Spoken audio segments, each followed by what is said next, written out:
Hello everyone, welcome to this new video where I will show you how to use this new template that I created. It was for an internal event, which is our newsletter, and I made a template that you can use for your next workshop or any way you like. So basically, when you will click on the link, you will arrive here, and it's laggy.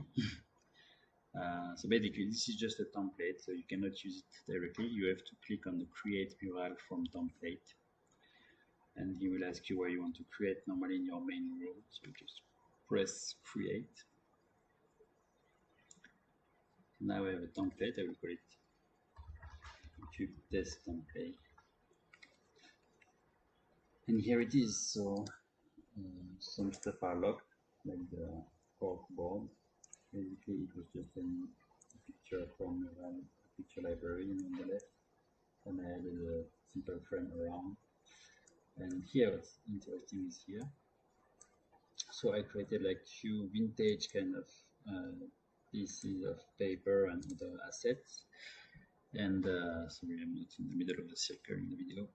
And so basically, I just created them like putting lines, changing colors and circles, and shadows. It's just native shapes in Mural. So if you get the template, you can ungroup the thing to see how it was created.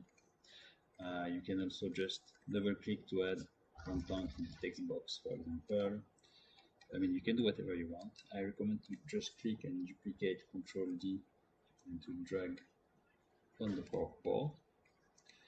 So the idea is to add several of these, and you can have fun, you can write content, you can do anything you want to display information or even to create a workshop like with different areas.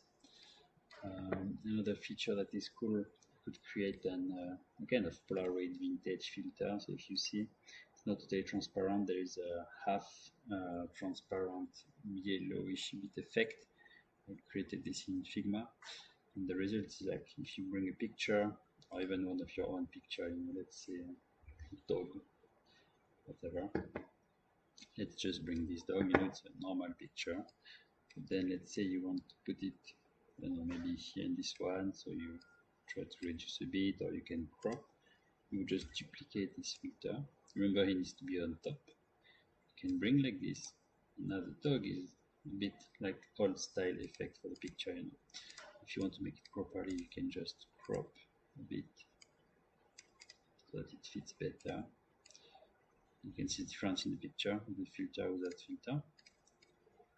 You will just bring it here. I recommend to group as well. It's easier to move. And then up, you have a nice dog. You can do it so with a text under, like a real old Polaroid picture, or just add something with the frame and no text. Once you've done this, you can also play with the old vintage stickies. So same idea, you duplicate, and you can say, for example, my puppy. So whatever, and it's recreated shadows, like handwriting later. It's funny, and you can even go further and use tape or even like pins that so these pins I created them with mural shape also, so you can just ungroup to see how it was done, all these ones, and these are simple icons, and you can also add them for more playfulness and kind of make it more real. So let's say, for example, this would be an area. So probably you can use this for icebreaker activity or rituals, but also I'm pretty sure you can run a workshop with this space. I mean, try to use it the way you want and let us know what you come up with. I think it's interesting. Here I have an example. So as you can see, even you can add a red string, and you can connect things, elements on the board. If you want to highlight a relation or something, you just go here, like you grab the connector shape, make it thick, you make it red, and you take off the arrow, and then you can just kind of play a bit like this.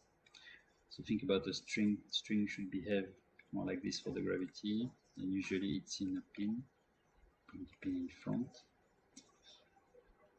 And yeah, here you have some interesting things, I guess. Let's make a nice screenshot for thumbnail.